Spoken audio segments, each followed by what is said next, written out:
Do I ever regret buying a motorcycle? Well, yes I do. And if you're out there as a motorcyclist, say you don't regret any of your motorcycle purchases, well, you haven't bought enough motorbikes, I guess. But in some ways I regret it, because it turned out that I just didn't really ever want to ride it, and I sold it straight away. I don't know, I had it a couple of weeks, maybe a month and a half or something maximum. But it also taught me the important lesson. Wasn't my kind of bike, I wasn't interested in it, and taught me never to look at them again. So why am I dragging this out? What kind of bike it was? Well, it was a Sinnis Apache 125cc. Now, I bought it back in 2014, and I think it was a 2011 bike, so it's 3 years old. I bought it from the first owner. It was in reasonable condition. They'd done a few modifications to it, and I'd read a few reviews, and I thought this would be a great little bike for getting around town. Now, let me say that I bought this after my CBR 600, which I'd had for 5 years. No, was it 5? Yeah, it must have been. Hang on. Yeah, it must have been 5 years I had my Honda CBR 600. And I moved that on for several reasons.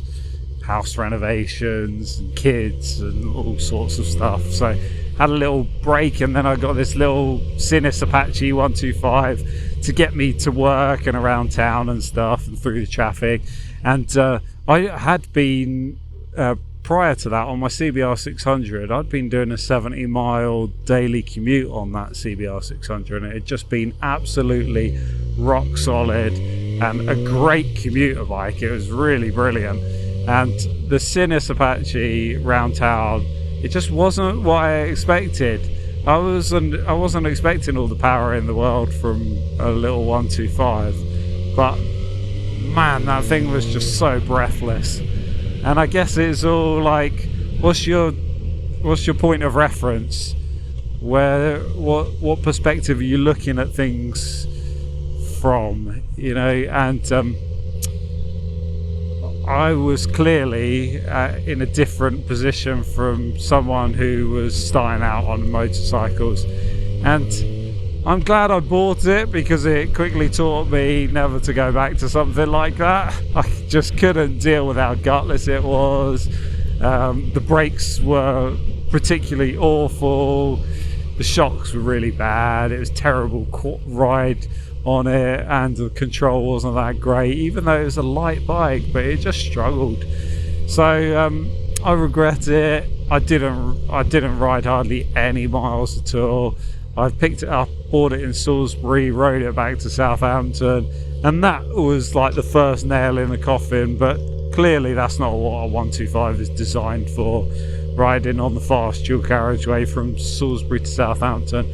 But subsequently, doing town miles, it just didn't perform as I expected it to. Just needed something with a bit more oomph. And so luckily passed it on to a good young kid who I caught up with a couple of years later, and he'd been getting on well with it, and he was looking to book his test, and I always kept an eye out, thinking maybe he'll pop up someday. I'll see him at some bike meets or something around, but I haven't yet bumped into him. So yeah, that's the story. Sinnis Apache 125 wasn't for me, even though it had some really glowing reviews. It wasn't an expensive bike, and it wasn't a costly mistake for me. I think I moved it on for about the same kind of money that I bought it for, and I lived to tell the tale, and here we are now on a litre bike on 1000cc, because I'm a lazy rider and I can just ride in any gear. I could leave it in 6th gear all day long and 1st gear all day long, and whichever gear I choose will always get me where I want to go. So maybe you've got a similar experience that you'd like to share. What bikes have you had, and which ones do you regret, or which ones do you not regret the most? Oh, there's quite a few good bikes out today. Oh, that one almost looked a little bit like the little Sinnis Apache. Yeah, it'd be good to hear anyway. That's my big regret. My other bikes have been great and I've learnt a lot. So hope that was interesting in some way to you, and you will see me again.